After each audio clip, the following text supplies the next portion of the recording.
Kərim usta necəsiz? Əlvatınız xeyir olsun Cəlil bəy. Yaxşı olun həmişə. Pişirdiyimiz balıqdır deyəsən, düzdür? Bəli. Bugünkü yeməyimiz farel balığından hazırlanıb. Aha. Bəli, balıqlar barədə məlumat. Balıqlar barədə bəs məlumat verin ki, köhnə balıq necədir, təzə balıq necədir? Balığımızın yeniliyin belə bir şeydir. Bir çox şeylərdən və yaxud da köhnə olduğu bir çox şeylərdən bilmək olur.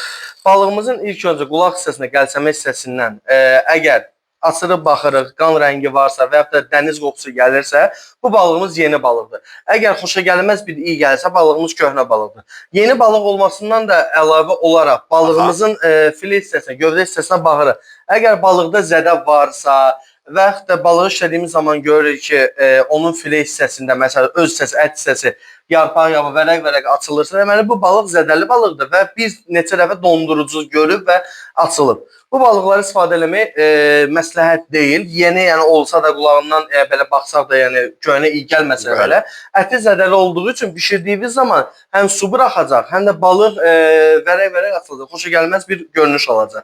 Balığı seçdiyimiz zaman həm gövdə hissəsinə baxırıq, bədənin ət hissəsinə. Ət hissəsi taramdırsa, yerindəsə, zədəli deyilsə, hazırdır və tutulan zaman, məsələn, ən çox böyük balıqlarda olur. Baxırıq, böyük balıqlar ya qəlsəmə hissəsini qırmaq vasitəsilə tutulur, ya ağız hissəsindən tutulur da. Bunlar vətəgə balıqlardır, böyük balıqlar. Məsəl üçün, ona aid ola bilər bizim nərə balıqları, salmon balığı. Bunlar vətəgə şəraitində yetişdirilmiş balıqlar. Və onlara baxılır ki, onlar tutulduğu zaman ya qulaq, ya ağız hissəsindən tutulsun. Bədən hissəsindən tutulduğu zaman sir qızıl balıq, sir nərə balığı əti biraz nazik ət, belədir, zədəyə meyilli ət olduğu üçün zədə alır və həmin hissələr qaralır. Və qan yığılır, qan laxtası yığılır orada. Balığı aldığımız zaman o hissələrinə baxmaq lazımdır ki, zədəsi olmasın. Qulaq və ağız hissəsindən tutulsun ki, çox zaman baş hissəsini yəni istifadə eləmirik mətbəxlərdə və yaxud da supları istifadə elədiyimiz zaman bulyon üçün istifadə edirik. O qədər də fərq eləmir. Amma gövdə hissəsi zədəli olmamalıdır. Qulağından xoşagəlməz iyi gəlməməlidir. Ət hissəsinə baxırıq. Əgər əti boşdursa, zədəlidirsə, barmağı basdığımız zaman içəri girsə, deməli əti zədəlidir. Bunu istifadə eləmək o qədər də xoş deyil. Amma mən araşdırdığım bir məlumata görə balıq məhsulları, dəniz məhsulları dənizdən tutulduğu zaman heç olmazsa 30-35 dəqiqə -18, -19 dərəcədə ilkin emalda dondurulmalıdır ki, ondakı bakteriyalar neçə faiz yoxa çıxsın. Bu doğrudurmu? Bəli, dənizdən çıxdığı zaman istər-istəməz orada istənilən bir qida ilə qidalanır və onun bədənində mikroblar var. O balığın öz orqanizmi o mikrobu məhv eləyə bilər.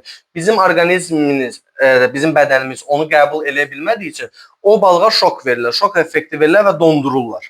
Dondurduğu zaman isə o açıldığı zaman tərkibindəki mikroblar ölür. Və yaxud da balıq məhsullarını yediyimiz zaman, əgər məsələn təzə balıqdır, fresh balıqdır istifadə eləyirik biz onu və əgər biz qorxuruqsa, dünya mətbəxinə baxsaq ki, məsələn balığın belə tərkibində olan çiğ balığı yediyi zaman və yaxud da doğranmış, qızardığımız zaman mikrobundan qorxuruqsa və yaxud da çiğ balıq yediyimiz zaman Asiya mətbəxi buna görə wasabidən istifadə eləyir. Bu qızarılmış balıqlarda ürək vurmasın, eləməsin deyə istər-istəməz limonlu acı-təhər bitkilərdən istifadə olunur. Məsələn, bizim bugünkü yeməyimizdə rukoladan istifadə eləmişik bundan. Niyə görə? Rukola istər-istəməz yediyimiz zaman tərkibində cüzi acılıq hiss eləyirik və balığın tərkibində ola bilər, vətəgə balığı da olsa mikrobu və ya ən az bir şey ola bilər. Balığı istər-istəməz o acılıq o mədəmizə düşdüyü zaman mikrobu məhv edir. Və balığı o bizim iştahımızda küsürmür. Yəni daha da iştah açır, limonla qaçıldığında daha da effekt verir. Mövsümünə görə nar da əlavə eləmək olar. Bir sürü iştahımız bugün açılacaq. Bəli, təbii ki, bugün gözəl gündür. Və bugünkü balığımızda yağ tərkibli sozumuzdan istifadə edirik.